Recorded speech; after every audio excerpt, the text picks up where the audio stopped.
जय गंगे मैया, हर हर महादेव। दोस्तों जैसा कि हम जानते हैं, जैसे जैसे समय आगे की ओर बढ़ रहा है वैसे वैसे श्रद्धालुओं के पास भी घूमने फिरने के लिए बिल्कुल भी समय नहीं है। लाइफ इतनी ज़्यादा बिजी हो चुकी है। अभी कोई परिवार या फिर फ्रेंड सर्किल हरिद्वार या ऋषिकेश घूमने के लिए आते हैं, उनको बिल्कुल भी समझ नहीं आता कि उनके पास 2 दिन का समय है, हरिद्वार में कहाँ घूमें और ऋषिकेश में कहाँ घूमें, ताकि उनको घर जाकर बिल्कुल भी अफसोस ना हो कि वो हरिद्वार और ऋषिकेश गए और उनसे वो स्थान छूट गए। तो दोस्तों आज की वीडियो आप ही के लिए है। अगर आप भी हरिद्वार ऋषिकेश की यात्रा पर मात्र 2 दिन के लिए आने वाले हैं तो आपको कौन कौन से स्थानों पर घूमना चाहिए, 1 बाय 1 करके आपको पूरे स्थान बताने वाला हूं। डे 1 में मैं आपको हरिद्वार घुमाऊंगा और डे 2 में आपको ऋषिकेश। तो दोस्तों वीडियो बहुत ज़्यादा महत्वपूर्ण होने वाली है। वीडियो में अंत तक बने रहना और हमें सपोर्ट करने के लिए हमारे चैनल को सब्सक्राइब कर दें और बेल आइकन दबा दें। हम मान के चलते हैं आप वीकेंड पर हरिद्वार ऋषिकेश की यात्रा पर आ रहे हैं और फ्राइडे नाइट में आप हरिद्वार पहुंच जाते हैं। सबसे पहले आप फ्राइडे नाइट को हरिद्वार में ही रूम लेकर स्टे कर लीजिए, क्योंकि हरिद्वार बहुत ज़्यादा चीप एंड बेस्ट है। मैं आपको बता दूं ऋषिकेश बहुत ज़्यादा महंगा है। हरिद्वार में आपको हर जगह 500 रुपये से लेकर 1000 रुपये में अच्छा डबल बेडरूम आपको मिल जाएगा। आप कोशिश करें हरिद्वार में ही जो रूम आपने फ्राइडे को लिया है इसको 2-3 दिन, जितने दिन आप बुक करना चाहते हैं उतने दिन के लिए आप बुक कर, क्योंकि ऋषिकेश की ट्रिप भी हम हरिद्वार से ही अप एंड डाउन करने वाले हैं। अगर आपको हरिद्वार में रूम मिलने में कोई प्रॉब्लम है तो हमें कमेंट कर सकते हैं, उसका रिप्लाई हम जरूर करेंगे। हालांकि हमारे चैनल पर बहुत सी वीडियोस आपको मिल जाएंगी जहां पर आपको रूम की जानकारी भी मिल जाएगी। तो दोस्तों इस प्रकार से आप अपने होटल में आराम से रात्रि विश्राम करिए, क्योंकि कल हमें पूरा हरिद्वार घूमना है। आप अपने होटल में जल्दी सुबह 5 बजे तक उठ जाइए और आराम से फ्रेश हुइए। उसके बाद आप 5:30 या 6 बजे तक पहुंच जाइए हरिद्वार के सबसे पवित्र घाट हर की पौड़ी, क्योंकि जितने भी श्रद्धालु हरिद्वार या ऋषिकेश की यात्रा पर पहुंचते हैं तो वो अपने दिन की शुरुआत हर की पौड़ी पर स्नान करने के पश्चात ही करते हैं। हर की पौड़ी पर आराम से स्नान कर लीजिए। लगभग 6 बजे के करीब हर की पौड़ी पर पवित्र गंगा आरती होती है। आप गंगा आरती में भी सम्मिलित हो सकते हैं। गंगा आरती समाप्त होने के पश्चात आप हर की पौड़ी की मार्केट में ही आप ब्रेकफास्ट कर लेंगे। नाश्ते में आपको यहाँ पर खस्ता कचौड़ी, ब्रेड पकौड़ा, समोसा इत्यादि आपको मिल जाएंगे। अभी आप नाश्ता कर लीजिए और नाश्ता करने के बाद निकल जाइए मां मनसा देवी की पवित्र यात्रा पर। मां मनसा देवी का पवित्र मंदिर हरिद्वार में बिलवा पहाड़ी के शिखर पर स्थित है, जिसकी दूरी हर की पौड़ी से मात्र 2 किलोमीटर है। मनसा देवी के भवन तक जाने के लिए 3 रास्ते अवेलेबल हैं। एक रास्ता उड़न खटोले का, जिसको रोपवे कहा जाता है, जबकि एक सीढ़ी मार्ग है, जबकि एक पैदल मार्ग है। वैसे हम आपको यही सजेस्ट करते हैं, आपको समय बचाना है, सभी स्थान घूमने हैं, तो इस यात्रा को आप रोपवे से ही करें। सुबह सुबह आपको वेटिंग भी नहीं मिलेगी, भीड़ भी नहीं मिलेगी और आराम से आप इस यात्रा को कर लेंगे। तो आप रोपवे स्टेशन पर जाइए। आप मनसा देवी ही नहीं, मनसा देवी और चंडी देवी का कंबाइंड टिकट ले लीजिए, जो कि होता है 400 रुपये। अगर आप मनसा देवी का सिंगल टिकट लेते हैं तो उसका 199 रुपये और चंडी देवी का जो टिकट है वो होता है 240 रुपये। आप दोनों का कंबाइंड टिकट ले लीजिए और मां मनसा देवी की पवित्र यात्रा शुरू कर दीजिए। रोपवे में बैठकर पहुंच जाइए आप मनसा देवी के पवित्र मंदिर। मनसा देवी मंदिर के मुख्य गर्भगृह में आपको मां मनसा देवी के दिव्य दर्शन होते हैं। साथ ही आप मंदिर के बगल में स्थित एक पेड़ पर मनोकामना का धागा जरूर बांधिए। कहा जाता है कि सच्चे मन से मां मनसा देवी के दर्शन करने और कलावा बांधने से मां मनसा उनकी हर एक मनोकामनाएं पूर्ण करती हैं। चलिए दोस्तों इस प्रकार से आप मां मनसा देवी के मंदिर में दर्शन करने के पश्चात वापस से उड़न खटोले में बैठिए, आ जाइए नीचे। जैसे ही आप उड़न खटोला स्टेशन से बाहर निकलेंगे, अपर रोड पर ही आपको बहुत से ऑटो रिक्शा, बैटरी रिक्शा मिल जाएंगे, जो आपको लेकर जाएंगे चंडी देवी के रोपवे स्टेशन तक, जो कि आपसे 30 रुपये प्रति व्यक्ति लेंगे और आपको छोड़ देंगे चंडी देवी रोपवे स्टेशन के बिल्कुल बाहर। चंडी देवी रोपवे स्टेशन पर आपका समय भी बचने वाला है, क्योंकि आपने ऑलरेडी पहले से ही कंबाइंड टिकट लेके रखा हुआ है, इसलिए आपका जो लाइन में लगने का समय है वो बच जाएगा। आप डायरेक्टली उड़न खटोली पर बैठिए और आप पहुंच जाइए मां चंडी देवी के पवित्र मंदिर। वैसे मां चंडी देवी का पवित्र मंदिर हरिद्वार के सबसे पवित्र घाट हर की पौड़ी से 4 किलोमीटर की दूरी पर नीलगिरी पहाड़ी के शिखर पर स्थित है। मंदिर तक जाने के लिए मनसा देवी की तरह 3 मार्ग मिलते हैं, उड़न खटोला मार्ग, पैदल मार्ग, सीढ़ी मार्ग। चंडी देवी का जो पैदल मार्ग है वो लगभग 2.5 किलोमीटर लंबा है, सीढ़ी मार्ग लगभग 1.5 किलोमीटर लंबा है। अगर आपके पास समय है और हरिद्वार को अच्छे से एक्सप्लोर करना चाहते हैं तो आप मनसा देवी और चंडी देवी की यात्रा है, आप पैदल भी कर सकते हैं। काफ़ी एडवेंचरस यात्रा आपकी रहने वाली है। आप पैसे भी बचा लेंगे जो उड़न खटोले के हैं, लेकिन हमको यात्रा 1 दिन में पूरी करनी है, इसलिए हमने रोपवे का सहारा लिया है। चलिए दोस्तों अभी हम उड़न खटोला लेकर पहुंच जाते हैं माँ चंडी देवी के मंदिर। माँ चंडी देवी के मुख्य मंदिर में आपको माँ दुर्गा के चंडी रूप में दिव्य दर्शन होते हैं। वैसे मंदिर प्रांगण में आपको बहुत सी फूल मालाएं और प्रसाद की दुकान मिल जाएंगी। वहां से आप फूल माला तथा प्रसाद ले सकते हैं और माता रानी को अर्पित कर सकते हैं। चंडी देवी मंदिर के आसपास आपको खाने पीने की बहुत सी दुकानें भी मिल जाएंगी। आप वहां पर लंच डिनर ब्रेकफास्ट का भी ऑप्शन रख सकते हैं। चलिए दोस्तों, अभी हम चंडी देवी मंदिर में दर्शन करने के पश्चात रोपवे लेंगे और नीचे आ जाएंगे। चंडी देवी रोपवे स्टेशन के बाहर अगर आप देखेंगे तो आपको बहुत से बैटरी रिक्शा ऑटो रिक्शा दिखाई दे जाएंगे। यहाँ से आप sharing auto rickshaw battery rickshaw लेकर आप कनखल पहुँच जाइए, जिसकी दूरी लगभग 5 किलोमीटर है। ये ऑटो रिक्शा बैटरी रिक्शा वाले आपसे 50 रुपए प्रति व्यक्ति लेंगे, जो कि आपको कनखल के सभी पवित्र स्थान भी घुमा देंगे। चलिए दोस्तों, इस प्रकार से हम कनखल पहुंच जाएंगे। सबसे पहले हम पहुंच जाएंगे कनखल के दक्षेश्वर महादेव मंदिर। दक्षेश्वर महादेव मंदिर वही स्थान है जिस स्थान पर माता सती ने यज्ञ कुंड में कूदकर अपने प्राणों का बलिदान दिया था। इस स्थान को भगवान शिव की ससुराल या फिर राजा दक्ष की राजधानी के नाम से भी जाना जाता है। मुख्य गर्भगृह में आपको पाताल मुखी शिवलिंग के दिव्य दर्शन होंगे। साथ ही आपको उस यज्ञ कुंड के भी दर्शन होंगे जिस यज्ञ कुंड में कूदकर माता सती ने अपने प्राण त्यागे थे। चलिए दोस्तों, इस प्रकार से आप मुख्य मंदिर में दर्शन करने के पश्चात चले जाएंगे बगल में स्थित एक शीतला माता मंदिर में। यह वही स्थान है जहां पर जन्म हुआ था माता सती का। इस स्थान पर भी आप दर्शन कर लेंगे और वापस से ऑटो रिक्शा में बैठकर पहुंच जाएंगे कनखल के प्रसिद्ध हरिहर आश्रम। हरिहर आश्रम में आपको 3 पवित्र स्थानों के दिव्य दर्शन होंगे। पहले तो आपको 12 ज्योतिर्लिंग के दर्शन होंगे, जो कि एक रुद्राक्ष के विशाल पेड़ के नीचे विराजमान है।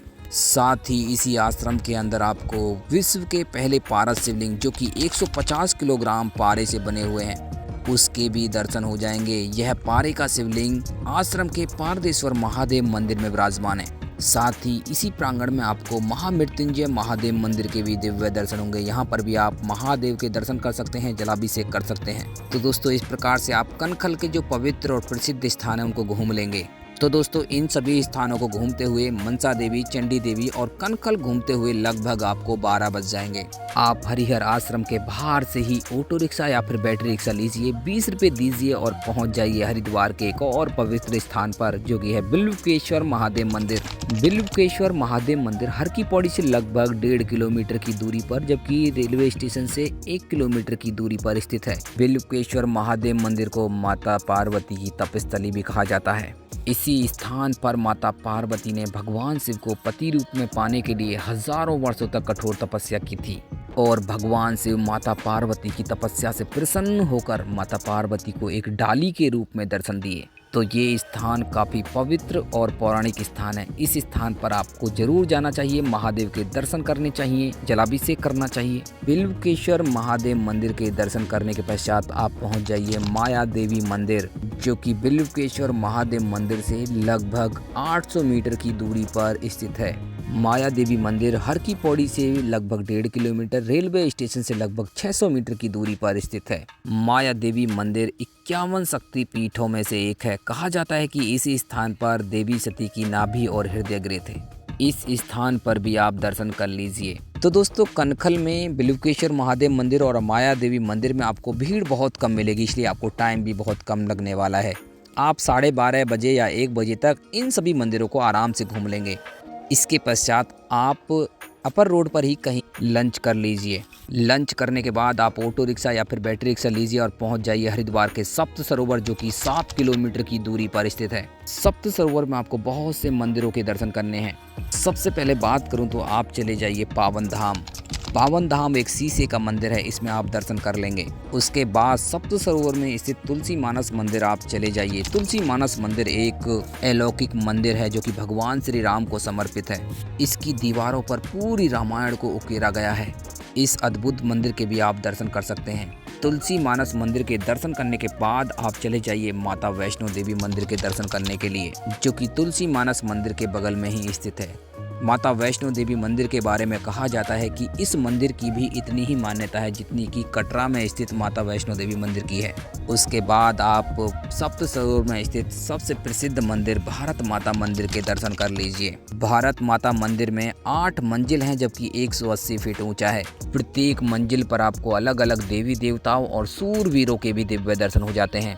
इन सभी मंदिरों के दर्शन करने के बाद आप चले जाइए गायत्री तीर्थ शांति कुंज। शांति कुंज आश्रम हरिद्वार का सबसे प्रसिद्ध आश्रम है। यहाँ पर आप अखंड दीप के साथ मैं आपको बता दूं काफ़ी पवित्र स्थान है, उनके भी दर्शन कर लीजिए। यहाँ पर आपको सनातन संस्कृति का तो ज्ञान होगा ही होगा, साथ ही आपको आयुर्वेद का भी बहुत ज्ञान होगा। अगर आप लंबे समय तक हरिद्वार में रुकना चाहते हैं तो शांति कुंज आश्रम में जो फ्री फैसिलिटीज़ मिलती हैं उनका भी आप लाभ ले सकते हैं, क्योंकि शांति कुंज आश्रम के अंदर आप 2 दिन तक परिवार के साथ बिल्कुल निःशुल्क रह सकते हैं, खा सकते हैं, साथ ही आप निःशुल्क चिकित्सा का लाभ उठा सकते हैं। यहाँ पर जितने भी संस्कार कार्य होते हैं सब के सब निःशुल्क किए जाते हैं। चलिए दोस्तों, इस प्रकार से हम शांति कुंज आश्रम घूम लेंगे, सब के सब मंदिर भी घूम लेंगे। अब वापस से हम चले जाएंगे हरिद्वार के सबसे पवित्र घाट हर की पौड़ी। यहीं से आपको ऑटो रिक्शा मिल जाएगा, 20 रुपये दीजिए, आप पहुंच जाइए हर की पौड़ी। अभी शाम का वक्त हो रहा है। हर की पौड़ी पर जो संध्या आरती है, विश्व प्रसिद्ध गंगा आरती, उसका आयोजन होगा। गंगा आरती में सम्मिलित होइए। जो भक्ति में माहौल आपको देखने के लिए मिलने वाला है, सचमुच आप आनंदित हो जाएंगे। आप गंगा आरती देखने के पश्चात आप चले जाइए हरिद्वार की प्रसिद्ध मार्केट मोती बाज़ार, उसमें घूम लीजिए, डिनर कर लीजिए और पहुंच जाइए अपने होटल। और पूरी दिन भर की थकान के बाद आपको बहुत अच्छी नींद आने वाली है। आप कोशिश करें जल्दी सो जाइए, क्योंकि आपको जल्दी से उठकर कल ऋषिकेश के लिए निकलना है। आप नेक्स्ट डे जल्दी उठिए, लगभग 5 बजे आप उठ जाइए, फ्रेश हो जाइए, 6 बजे तक अपने रूम से बाहर निकल जाइए। अभी मैं आपको बता दूं, हरिद्वार के अनेक स्थानों से, चाहे रेलवे स्टेशन हो, सप्त सरोवर हो, हर की पौड़ी हो, हर एक स्थान से आपको ऑटो रिक्शा जो विक्रम ऑटो हैं वो आपको मिल जाएंगे, जो ऋषिकेश आपको लेकर जाते हैं। ऋषिकेश के जो चार्जेस हैं आजकल मैं आपको बता दूं, 80 रुपये भी ले सकते हैं, आपसे 70 रुपये भी ले सकते हैं। वो आपके बार्गेनिंग के ऊपर बात है। वो 70-80 रुपये में आपको ऋषिकेश लेकर चले जाएंगे। आपको वो ऋषिकेश में त्रिवेणी घाट के पास उतारेंगे। आप त्रिवेणी घाट चले जाइए, वहाँ पर पवित्र गंगा जल में स्नान कर लीजिए। गंगा जल में स्नान करने के बाद जैसे ही आप त्रिवेणी घाट से बाहर निकलेंगे, त्रिवेणी घाट के बाहर से ही नीलकंठ के लिए टैक्सी मिल जाएंगी, जो कि आपसे 250 रुपये प्रति व्यक्ति लेंगी और नीलकंठ लेकर जाएंगी, दर्शन कराएंगी और आपको वापस भी ऋषिकेश लेकर आएंगी। वैसे ऋषिकेश के अंदर नीलकंठ जाने के लिए टैक्सी अनेक स्थानों से मिलती हैं, जैसे जानकी झूला, भूतनाथ पार्किंग से भी आपको टैक्सी मिल जाएगी। जहाँ से आप चाहें वहाँ से टैक्सी ले सकते हैं। तो दोस्तों, स्नान करके सुबह सुबह टैक्सी लेकर पहुँच जाइए आप 9 साढ़े 9 बजे तक नीलकंठ महादेव मंदिर, क्योंकि जैसे जैसे दोपहर होती है, शाम का वक्त होता है, वैसे वैसे नीलकंठ महादेव पर भीड़ बढ़ती जाती है। तो आप नीलकंठ महादेव पर जाइए, जल्दी से जलाभिषेक करिए और वापस से टैक्सी लेकर वापस से ऋषिकेश आ जाइए। आपको नीलकंठ की इस यात्रा में लगभग दोपहर हो जाएगी। आप 12 साढ़े 12 बजे तक वापस ऋषिकेश पहुंच पाएंगे। वैसे अभी मैं आपकी जानकारी के लिए बता देता हूं, अगर आप नीलकंठ महादेव की इस यात्रा को पैदल करना चाहते हैं तो आप पैदल भी इस यात्रा को कर सकते हैं। लेकिन अगर आप पैदल इस यात्रा को करेंगे तो आप पूरे दिन में सिर्फ नीलकंठ महादेव की ही यात्रा कर पाएंगे, क्योंकि नीलकंठ महादेव की 12 से 13 किलोमीटर की एकदम से खड़ी चढ़ाई है और जो कि मुश्किल ट्रैक में से एक है। काफ़ी समय आपको लग जाएगा, तो ऐसे में कोशिश ना करें। अगर आपको एक दिन में पूरा ऋषिकेश घूमना है तो आप टैक्सी से यात्रा करके आ जाइए। चलिए दोस्तों, अभी हम चलते हैं ऋषिकेश के दूसरे पवित्र स्थान पर, जो कि है भूतनाथ मंदिर। भूतनाथ मंदिर जानकी झूला के बिल्कुल सामने पहाड़ी पर स्थित है। यहाँ पर आपको लगभग 500 मीटर का ट्रैक करके जाना होगा। भूतनाथ मंदिर के बारे में कहा जाता है, जब भगवान शिव की बारात जा रही थी तो बारात एक दिन इसी मंदिर में रुकी थी। काफ़ी पौराणिक मंदिर है, काफ़ी ऊंचाई पर बना मंदिर है। अगर आप मंदिर के ऊपर से ऋषिकेश के दृश्य देखेंगे तो आपको एकदम से विहंगम दृश्य नजर आते हैं। चलिए दोस्तों, अभी आप भूतनाथ मंदिर में दर्शन करने के पश्चात नीचे आ जाइए। अभी आप राम झूला के आसपास घूम लीजिए, अद्भुत दृश्यों को देख लीजिए। आप गोवा बीच भी जा सकते हैं, गोवा बीच के भी जो अद्भुत दृश्य हैं उनको देख सकते हैं, फोटोग्राफी भी करा सकते हैं। और अगर यहाँ आसपास देखेंगे तो बहुत बड़े बड़े आश्रम हैं, जैसे गीता भवन होगा, गीता भवन में आप जा सकते हैं। गीता भवन की दीवारों पर अगर आप देखेंगे, गीता और रामायण है उसको दीवारों पर उकेरा गया है। एकदम से अद्भुत आश्रम है, यहाँ पर आप घूमने के लिए जा सकते हैं। अगर इन आश्रम में अगर फैमिली के साथ स्टे बनाना चाहते हैं तो आपको बहुत सस्ते रूम भी आपको मिल जाते हैं। चलिए आगे बढ़ते हुए हम पहुंच जाते हैं परमार्थ निकेतन आश्रम। परमार्थ निकेतन आश्रम ऋषिकेश का सबसे सुंदर, सबसे बड़ा आश्रम है। इसकी सुंदरता और यहाँ की जो एक्टिविटीज़ हैं वो देश विदेशों में चर्चा का विषय बनी रहती हैं। ये आश्रम इतना बड़ा वीवीआईपी आश्रम है, मैं आपको बता दूं, जितने बड़े बड़े सेलिब्रिटी हों वो यहाँ पर पहुँचते हैं। तो आप इस आश्रम के अंदर घूम सकते हैं। इसका एक प्राइवेट गंगा घाट है, जो कि बहुत ज़्यादा फेमस गंगा घाट है। महादेव की जो प्रतिमा है गंगा के मध्य जो बनी है वो परमार्थ निकेतन आश्रम पर ही बनी है। यहाँ पर और भी प्रतिमाएं बनी हैं, बजरंगबली की प्रतिमाएं, इनके भी आप दर्शन कर सकते हैं। परमार्थ निकेतन गंगा घाट पर गंगा आरती का भी आयोजन होता है। गंगा आरती में भी आप सम्मिलित हो सकते हैं। बाकी अभी हम आपको लेकर चलते हैं आगे। आप जानकी झूला से होते हुए गंगा को पार कर लेंगे। जानकी झूला के भी आप विहंगम दृश्य देख सकते हैं। शाम के वक्त कितने अद्भुत दृश्य नजर आते हैं। दोस्तों अभी मैं आपकी जानकारी के लिए बता दूं, ये जो पीक सीजन चल रहा है, इस सीजन में अगर आप ऋषिकेश घूमना चाहते हैं तो ऋषिकेश घूमने के लिए आपको कम से कम 3 दिन का समय चाहिए। एक दिन में आप सबके सब पवित्र स्थान हैं उनको कवर कर लेंगे। बाकी 1 से 2 दिन आपको चाहिए जितनी भी एडवेंचर एक्टिविटी है, चाहे रिवर राफ्टिंग हो, चाहे बोटिंग हो, चाहे कैंपिंग हो, चाहे ट्रैकिंग हो, उनको करने के लिए अगर आपके पास समय है तो कम से कम 1 दिन आपको लगने वाला है। यहाँ के जितने भी वाटरफॉल हैं, जैसे पटना वाटरफॉल, सीक्रेट वाटरफॉल, वहाँ पर घूमने के लिए बहुत से स्थान हैं यहाँ पर ऋषिकेश में घूमने के लिए, जहाँ पर आप घूम सकते हैं। लेकिन मैं आपको सिर्फ पवित्र स्थान बता रहा हूँ जहाँ पर आपको ज़रूर जाना चाहिए। चलिए दोस्तों मैं भी आपको आगे लेके चलता हूँ। वापस से हम त्रिवेणी घाट चलेंगे। अभी आप जानकी झूला के सामने से ऑटो रिक्शा पकड़िए, 10 रुपये दीजिए और वापस से आप पहुंच जाइए त्रिवेणी घाट के बिल्कुल पास। अभी हम आपको लेकर चल रहे हैं ऋषिकेश के सबसे प्राचीन मंदिर जो कि है भरत मंदिर। ये त्रिवेणी घाट से लगभग 200 मीटर की दूरी पर स्थित है। आप भरत मंदिर में दिव्य दर्शन कीजिए और यहाँ की जो पौराणिकता है, जो प्राचीन मंदिर है, उसके जो सबूत हैं, जो खुदाई में निकले हैं, उनको भी आप यहाँ के म्यूजियम में देख सकते हैं। इस मंदिर के बाहर ही अगर आप देखेंगे तो एक ही तने में आपको पीपल, बड़ और बेलपत्र नजर आएंगे जो कि ब्रह्मा विष्णु महेश होने के साक्षी हैं। काफ़ी प्राचीन और अद्भुत मंदिर है। यहाँ पर आपको ज़रूर आना चाहिए अगर आप ऋषिकेश आ रहे हैं। चलिए दोस्तों यहाँ से मैं आपको और आगे लेके चलता हूँ।